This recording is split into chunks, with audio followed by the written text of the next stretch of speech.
Republicans are expected to speak any minute now after having a meeting. We're also 90 minutes away from President Barack Obama holding a news conference all about the deadlock on debt negotiations. It's the main focus right now on Capitol Hill, the main focus across the country.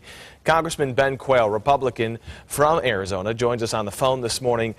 Congressman, thank you so much for joining us. First of all, what needs to happen? I know you and I have talked in the past, and you think cuts have to happen. Why is an agreement not here yet? Well, it's unfortunate that we can't come to an agreement, but it seems like the president is really just not willing to agree to anything without significant tax increases. The only thing that he's talked about, and just to let you know, he hasn't put anything down on paper.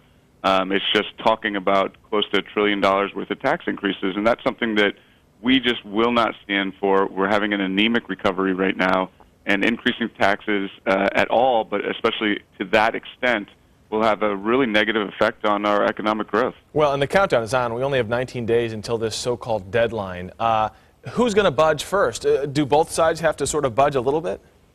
Well, I think we would love to be able to come to an agreement, but it just doesn't seem like the president and the White House really is really having a good faith effort to negotiate with our leadership. You know, the August 2nd deadline is coming up. Yeah. But the one thing is that we have to understand is that we will have enough revenues to actually pay the interest on our debt. There's about 8 to 9% of the revenues that are coming into the federal government.